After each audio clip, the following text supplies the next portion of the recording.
this morning is a true testament to how hard it can be to have to do what we're doing here today. Yesterday was a lot easier than today. It's easier to be in front of a group of people that you don't know their situation, which I don't know anyone's situation truly here today, but I know that I'm amongst mostly members and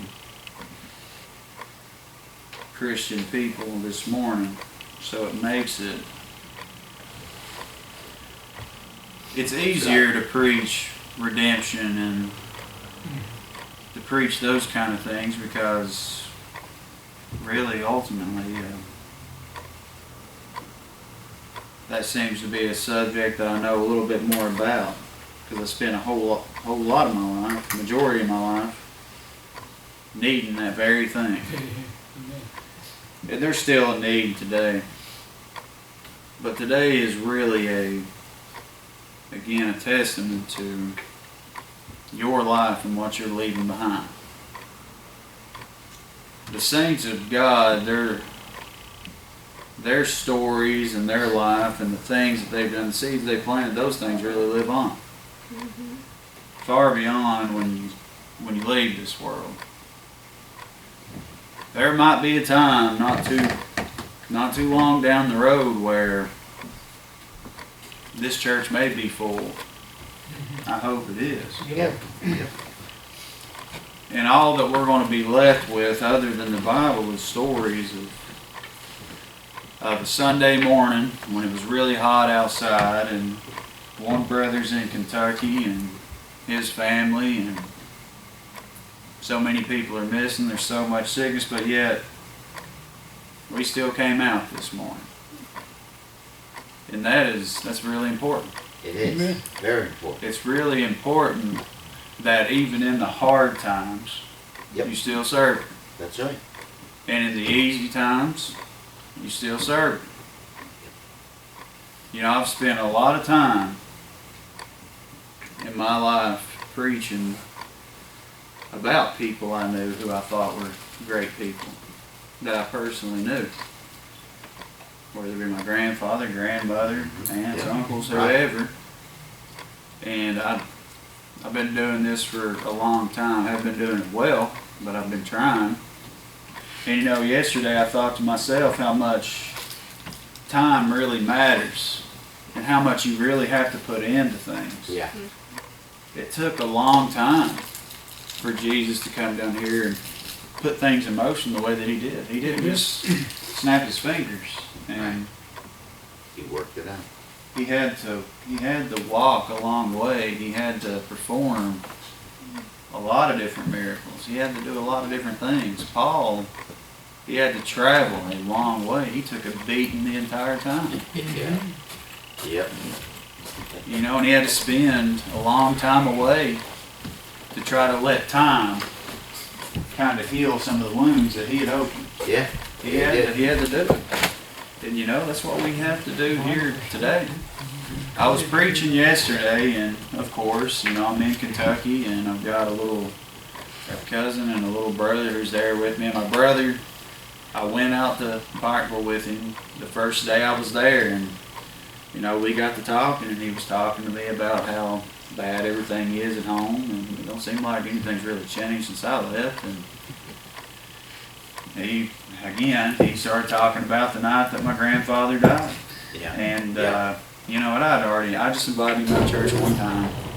I didn't say much else about it. I said, you know, that's the reason I'm in, was to come out there Saturday.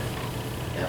And you know, he told me the same story about how that night he woke up and he wasn't acting right, wasn't feeling good. My little brother was trying to help him through the house. He said he just collapsed and seizured, and said he just quit breathing for a moment of time. He said, and then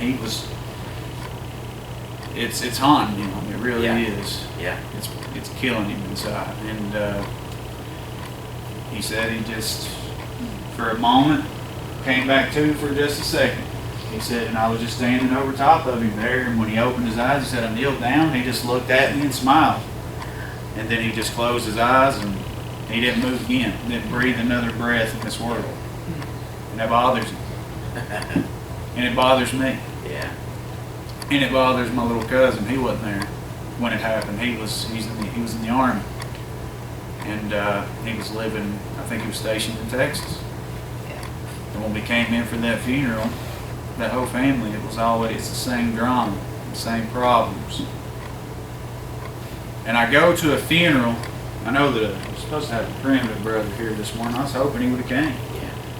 Because let me tell you what denomination does this morning. Let me tell you what religion does this morning. When they laid my grandfather up in front of that pulpit in a casket, they had brothers up there, I don't even know if they knew him. Yeah. Listening to him preach, I don't think they knew him. Yeah.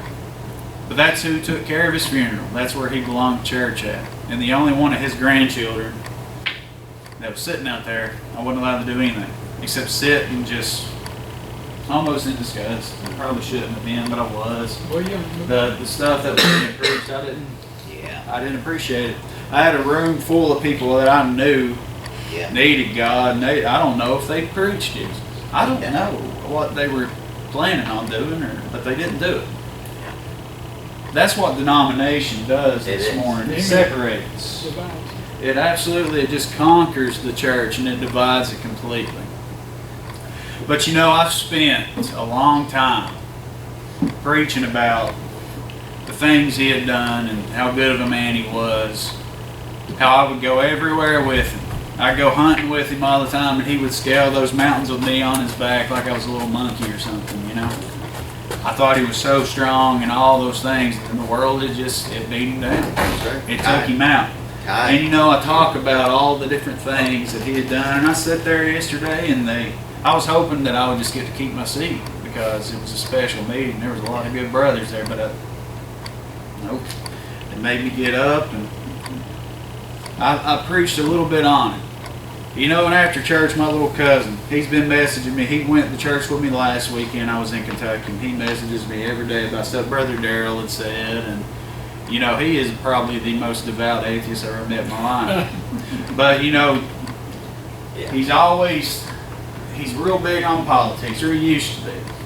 And Brother Darrell said some things yesterday. Every time Brother Darrell would mention one of these things, I could hear his breath just leaving, like it was something was just punching him in the gut. He said, if you're worried about having to go out and vote for somebody that you think is going to fix your life, then you know you're sadly mistaken. And he got real quiet, and I couldn't even hear him breathe anymore. He said, if you think getting a certain job is going to fix your life, you are sadly mistaken.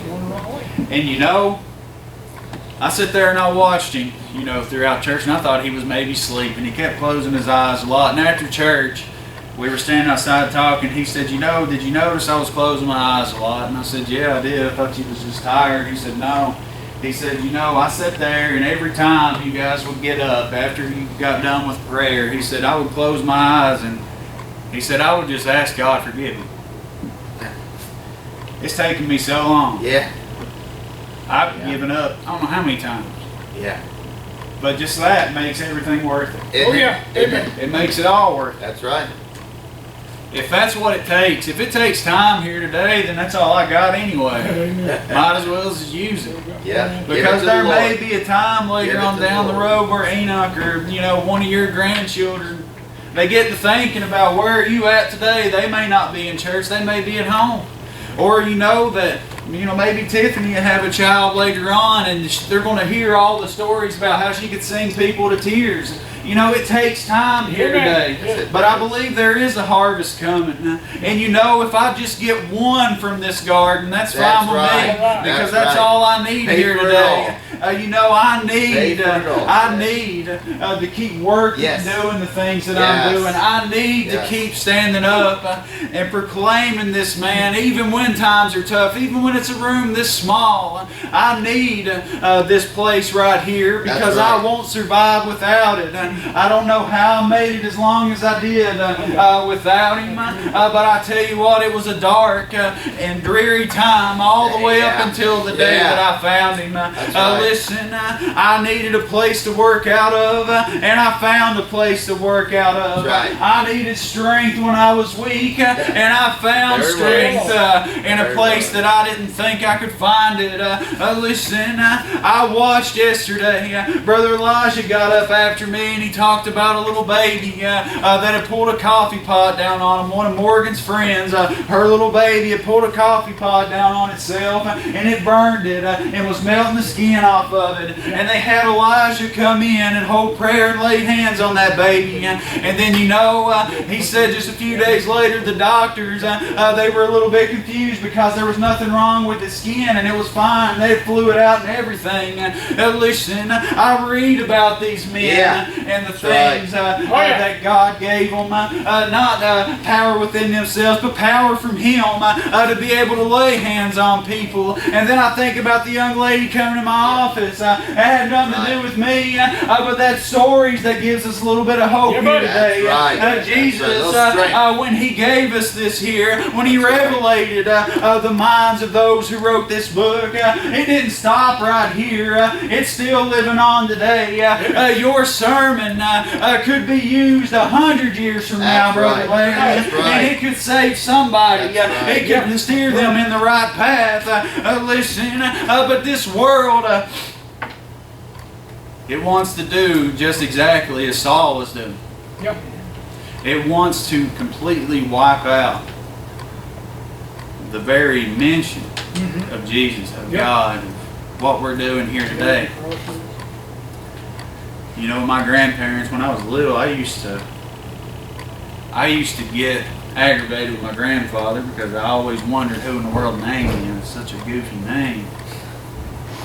And I would go to school with Michaels and Johns and these common names. Yeah.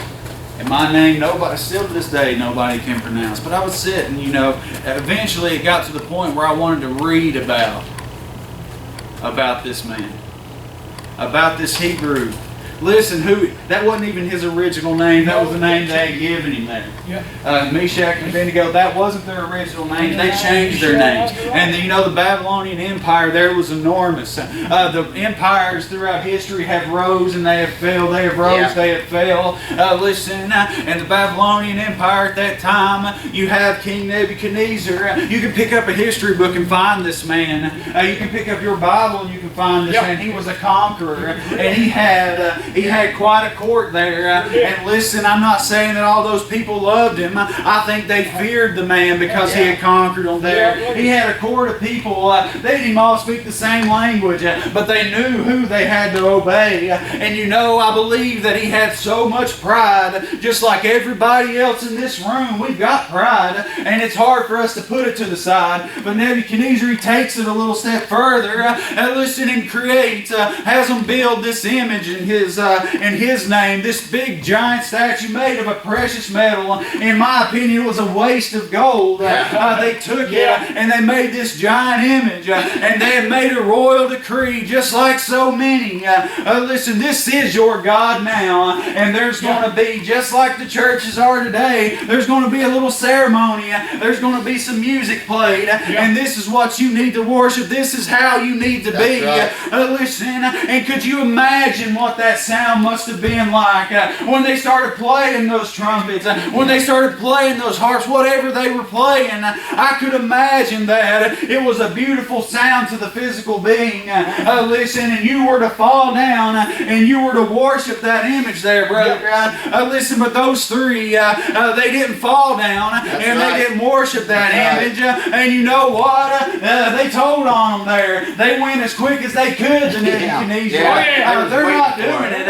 They were waiting for the moment for those guys to just slip up, because Shadrach, Meshach, and Abednego, what a lot of people don't know is they had a lot of authority. They were really smart individuals. They were in charge of a lot of things, Brother Larry. And if we were to be able to boot them out, I see it at work all the time. How many people will come and tell on somebody with a little authority, hoping that maybe they'll get pushed out and that they can take over. Listen, I told my cousin yesterday, I said, Brother Darrell, he's right. My job doesn't make me happy. That's not what it is today. Listen, you got to understand, my job is a lot of responsibility. If I could make the same money and do nothing, believe me, I would. The authority means nothing to me. Listen, the cars that I drive, listen, that boy that I have, that isn't what filled them there. My house, that's not it. Listen, these things you've been chasing, Brother Darrell, it was right when he said that those things will not make you happy. They will not fix your life. Right. Listen, the authority that Shadrach, Meshach, and Abednego had, that isn't what fulfilled their lives. It was the God they served that fulfilled their lives. And when they brought him in front of Nebuchadnezzar there, listen, he was going to throw him in that furnace. Listen to what his pride did to him. He had him make it a lot hotter than what it was, 7 times hotter, completely unnecessary. And you know what? If you would have think about it, he was probably doing him a favor. That's a quicker death right there. That's less pain because it will engulf you completely and just take you out just like that. He was so prideful that they had basically spit in his face. That's the way he took it. They had harmed his pride, so he was going to make an example of those 3, regardless of their position, regardless of what they've done. That's the way this world is. It doesn't care who you are here today. It doesn't care about your title. When you stand up against it, it's ready to cast you into the flames because you are a nuisance to them. Just the way Jesus Christ was. He was a nuisance to the way of the world. Just the way Paul was. He lost his head for it. He was a nuisance to the way that they were living. But had it turned up so hot, bound them there, bound them and took them up, and was throwing them in the furnace, and the men who threw them in there couldn't even escape. It consumed them as well. But Nebuchadnezzar, in his own shock and awe there, before he threw them in, they told him, they said, my Lord, he can deliver me from this, but if he don't, well, that's fine too. That's a faith here this morning that we all need to have. Know that my Lord can deliver you, knowing that, listen, when Elijah, when he got that call, him and Morgan, those people were terrified. That was last resort for them. You can guarantee that they were asking a lot of questions of those doctors before Elijah was even called, and they had no hope. And finally, they had to put their hope in a boy who had no power, but served one who did have power. Listen, they had faith that maybe, for a moment of time, Elijah could come in there and that baby, maybe they could figure it out. Maybe they could go in there and they could fix its skin.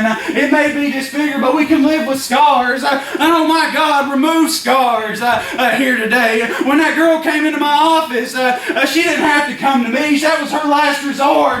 She was looking to God. Maybe He could come along and heal her lungs. And that's exactly what He did. That's right. It wasn't me. Listen, all it did was strengthen me just a little bit. And they threw him into those flames. And to Nebuchadnezzar's surprise, looks down in there and sees him not in bondage anymore, but walking freely.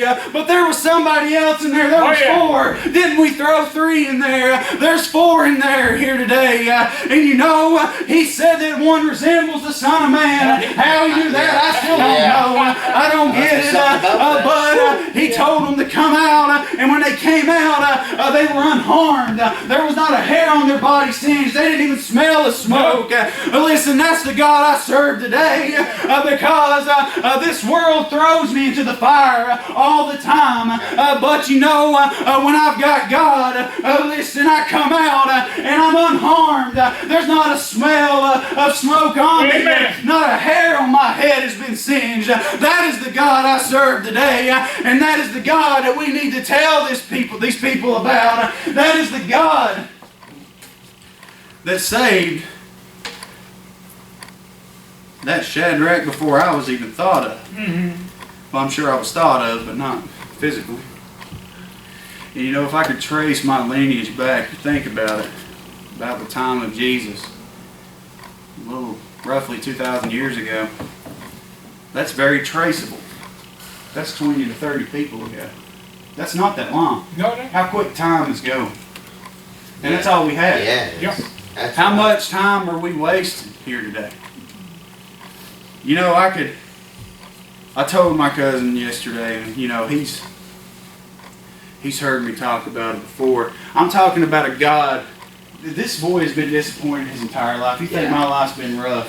He spent the first 3 or 4 years of his life in the hospital. His dad was in a mental institution when he became a teenager, and that bothered him. His mom is probably should have been in there too. He's had a very rough life. And you know, he used to always tell me, he said, you know, we called our papa Dad. He said, Dad would always tell me, pray. Just pray. He said, and I prayed and prayed. And I don't think I've ever really I've never heard anything, never been delivered. And you know, that's a hard one to try to talk to somebody about. You get put in the most uncomfortable situations with people like that. Yeah. You absolutely do. But I'm telling you about a God that doesn't disappoint here today.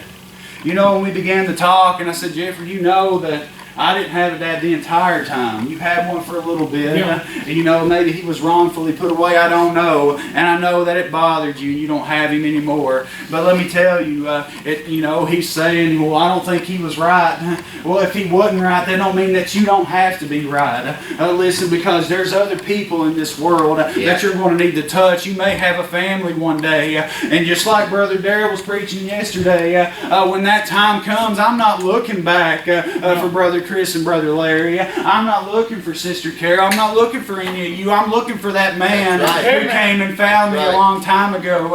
And you know, I started talking to him about when I was little, how prideful I was, and how much I wanted to just impress my father that I didn't even know. And I remember many times when we'd get a phone call early in the morning, and it would be my dad telling my mom, I'm going to come pick up Shad today. Make sure that he's ready.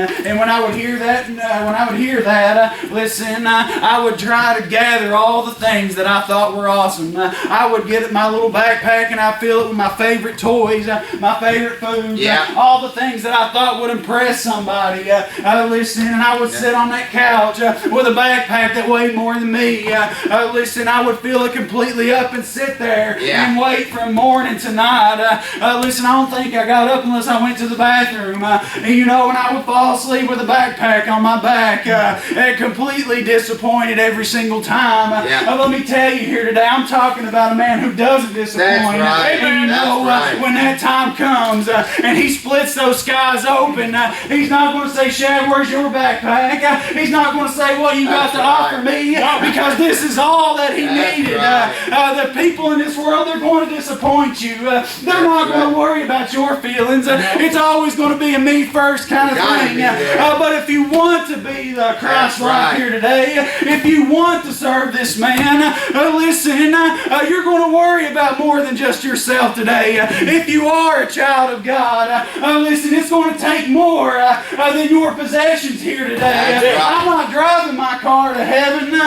Listen, and my house isn't fit to be on those streets. But my God left this world and went and prepared a place for me that I can go to, and I don't have to bring a single thing with me. There's nothing to impress up there. This man does not disappoint me. When I goes down on my knees praying on that woman, I'm begging, petitioning this man to make an example here today. I know that I don't have any power, but if you could heal her, I could tell everybody about it. And I bet Elijah was the same way, praying over a baby. If you could heal him, I could tell everybody about it. Listen, when we stood in that NICU in Johnson City, and I watched you brothers, I was a new Christian. I didn't know anything. I didn't feel worthy of standing there.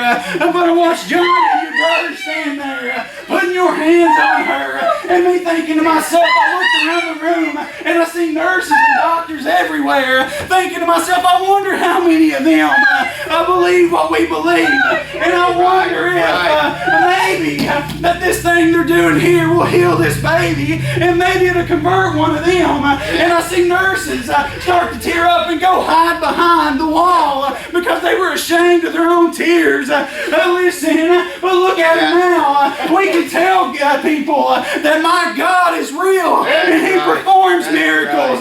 performs miracles through His children. If you'll obey Him here today, there's no doubt in my mind that you can lay your hand upon the sick. And if you don't, just like Shadrach, Meshach, and Abednego said, my God, He can deliver. But if He don't, I'm okay. that's all right too. That's right. Because He went and He prepared me a place. Still serve. And that's all right. If I get sick and He doesn't take it away, I know that over there I won't be sick again. That's right. And that's going to make it where the time is going too fast. But eternity, there's none. We can't comprehend what lays beyond. We absolutely can't. Can only imagine. And you know, we can barely imagine. I heard it, I think it might have been Brother Chris or Brother Darrell one yesterday, talking about when Jesus comes back, what it would look like. And they say we paint a picture. And we do. That's what we do. We paint a picture of what we think. The things we think are good. That's right. And it sounds glorious for Him to ourselves. split that sky open. It sounds glorious, but I bet we ain't even scratching the surface Yeah. of what the majesty of it will look like when That's He right. comes back. You know, I bet you when that trumpet blows, and you know it's hard for me to comprehend, when that trumpet blows and my God speaks, He will say all of our names simultaneously. That's hard to believe. That's right. But listen, that's the God I serve today. Those things that I think are impossible. Your name. If I can lay my hand on someone, listen, and them, if those nodules just leave their lungs, if Brother Elijah can lay his hand on a baby and no need for skin grafts, if my wife could sit there at Pilgrim's Prayer with her kidney just dying, and brothers lay hands on her and then it regenerates itself, listen, that's against nature. That is against this world. That's the God I serve here today. Everything that we think is impossible. And listen, can you speak anything to existence? Then why do you try to worry about explaining the way that my God does? Listen, you can't speak this universe into existence. You can't say, let there be light and light up the darkness. But you can call upon the light in the darkest places. You can give sight to those who are blind spiritually. Listen, we get in the way way too often. We are the only thing standing between us and God here today. And I'm not going to lie, I'm one of the most flawed human beings you'll ever meet. My temper, everything, but I try to work on it. I try. That's all I can do here today. And that's all any of us can do. We can try to make things better. We can continue to try, but the world isn't going to change. We can do our best. And they keep saying, I keep hearing it repeated often, about history repeating itself. And things never getting any better. The world, they're probably right, it won't get any better. But your life can be. Yep. Because there is a big difference in the world and yourself. You can separate yourself from the world here today. That's right. How many people are sitting at home right now watching their TV and watching all the garbage that it's spewing and all the hate that it's spewing? And then look at us here this morning. You wouldn't even have thought about it if I wouldn't even have just mentioned it. That's the way my God works. He is the shield, but you got to hold up His banner here today. He is the armor. Put it on. He is that helmet. He is the sword. The greatest weapon you have is right here. It is that voice. Proclaim Him here today. Because that's what Paul was doing. That's what Jesus was doing. They were speaking of the glories of God and spreading it throughout the land. And they were laying their hands on people. The disciples were laying their hands on people with not an ounce of power in them, but God blessed them. That is what it means to be blessed today.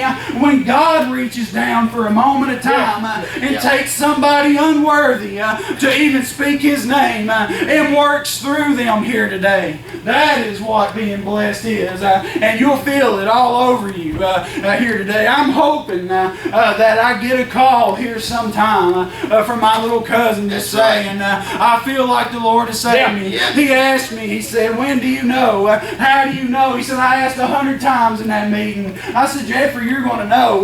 But you better keep asking. You don't know how many times I asked, but I think he got to a point to where I got so humbled, I got so ashamed that I really poured my heart out. And that's what this man wants here today. He wants your heart.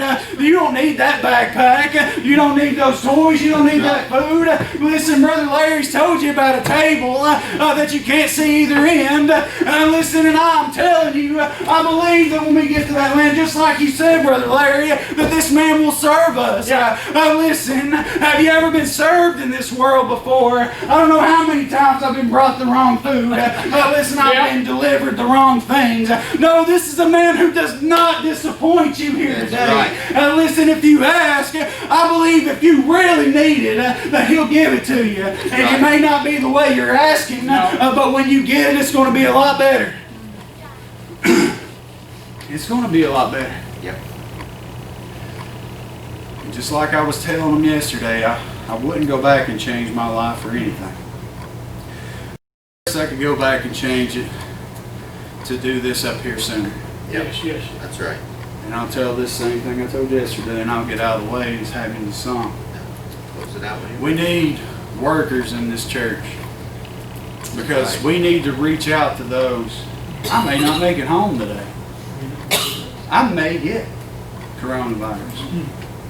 I got tested this week. I got sent home from work. I got a call on Monday after work. This is just how surreal life is. Until it hits home, a lot of people don't care. But a lot of people around me had tested positive, and as precaution, they wanted me to go out and work from home. So I went and got tested. They took blood from me and they swabbed me. Came back negative both ways. And I was really sick earlier in the year. I was hoping that the antibody test came back positive. That way I would maybe have an immunity and not have to worry so much, but I don't.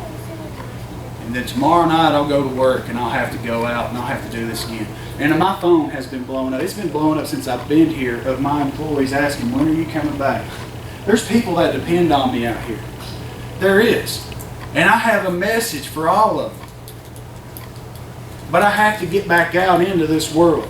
And we need workers in this church. And we need people to do God's work. We need each other. Because I remember when I first became a Christian, I had a lot of friends there in East Kentucky. I love going to East Kentucky and inviting all my wild friends out. Because, you know, it was almost to a point where I was kind of like a leader.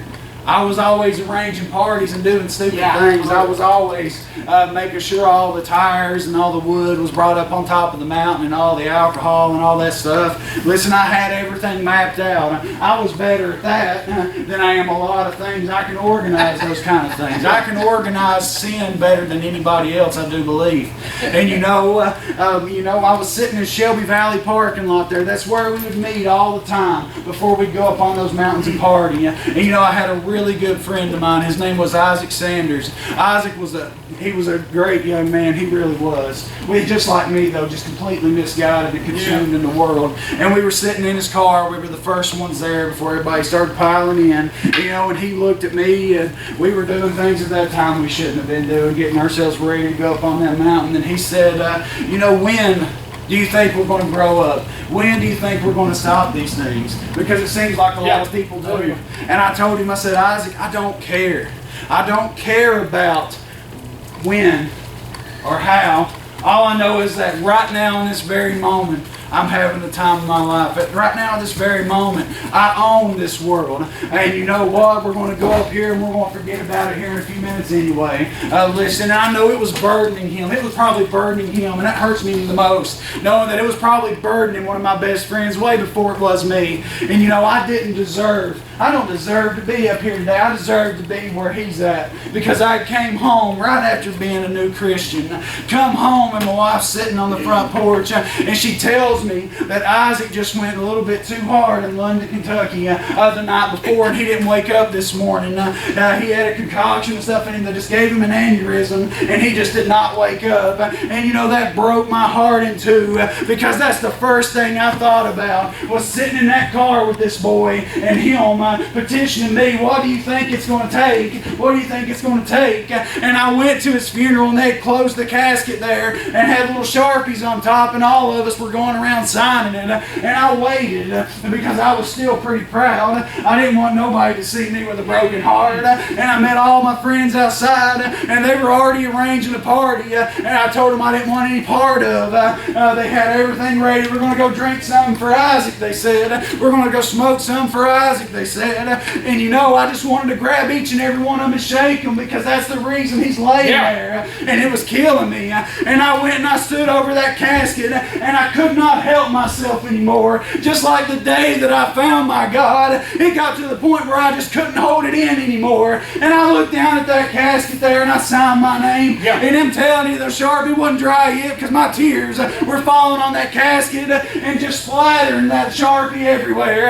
And you know, I was thinking to myself, if I could have done this just a little sooner, I could have been sitting there talking with him. And when he asked me, what will it take for us to change our ways and to live right, I could have said, Isaac, that thing, I found it, and his name is Jesus. I could have told him about this man, and maybe he could be sitting here with me today, and maybe his family, who hasn't forgot about it, they've been lost ever since. Maybe they could see him changed, they could see me changed, and know that there is something out there better than living the way that we're living and doing the things we're doing. That's right.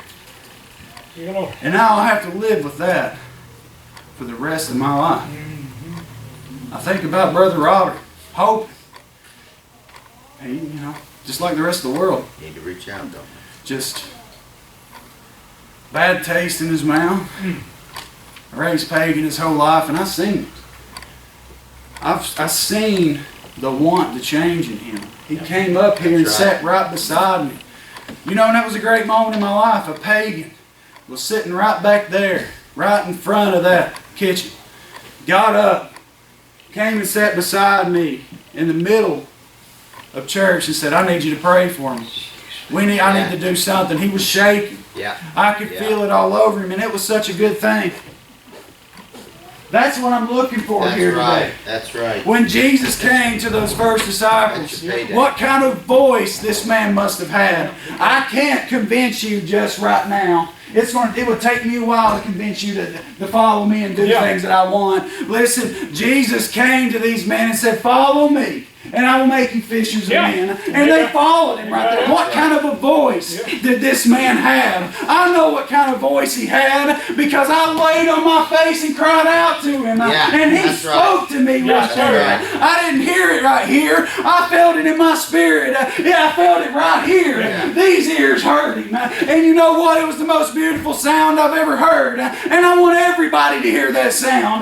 Not like Nebuchadnezzar's trumpets. That's not what I want you to hear today. I don't need you to hear that music. I need you to hear the voice of the man who came along and saved my soul. That's the most beautiful sound you'll ever hear in this world. It is poetry. It is music like you've never heard. It is a work of art that you cannot replicate. That's right. And it's free. That's the crazy thing about it. Money controls everything we do, but this man came and gave us something so pure and holy, and it's free. And you've got the money to pay for it. It's right here. It's not in coin. That's right. Listen, and you know, Larry, brother, you know, being around you, I was telling Rachel yesterday, I've never met somebody so pure. You're the same in here as you are out there. That's right. There's no difference in you out there. And I don't like to compare myself to anybody, because I'm just not the kind of, I'm just not good to compare with. But I can't compare myself to, because of just how much grace you've got in you. So I know your heart's worth was probably a whole lot more when you gave it to him than what mine was. It is today. It's already worth more than what I gave. But see, it's not a set price. No, it's not. It's not a set price here today.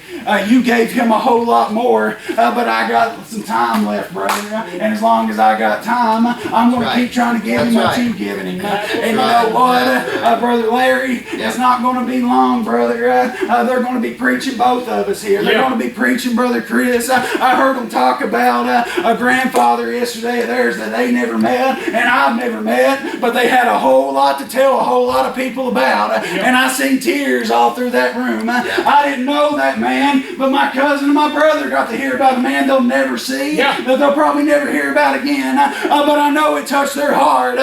Listen, you can touch the heart of strangers. You can touch the heart of your enemies. Your testimony will live on, and today is exactly why we're doing this here. Few in number. You take away one of us, and it makes it harder. You can take it down all the way to one, and you know what? I think that would be easier. I've had some good meetings by myself. You can go ahead and get you the song. I want to say here today, and we proclaim it often, that the church doors are open. If you're already saved, we'll have you. We need to work together. And you know, we need to be free of denomination. Yes, sir. You know how many people I've seen this weekend from other churches. There was a lot of churches represented there at that little meeting we had. And you know, we hung out a little bit after. And you know, seeing some of the old regulars, I don't know how many of them I'm looking dead in the face, and they kept staring right here. They were looking at me. There's no way that you're a Christian. I can just feel it. That's not what I'm talking about here today. I don't care the color of your skin, the way you do your hair. I don't care about the clothes you're wearing. I care about what is in here. And if you've got the equipment inside here to hear that voice that I heard a long time ago, if you've got the equipment inside of here to reach out to your family and your loved ones and tell them what this man has done for you, tell them about the impossible things that this world has and how my God has made them possible. The church doors are open here this morning. And I would love to walk beside each and every one of you. Listen, we'll gladly receive you. Come and join me here today. And I'm going to tell you here, I will work the hardest I can. And if you need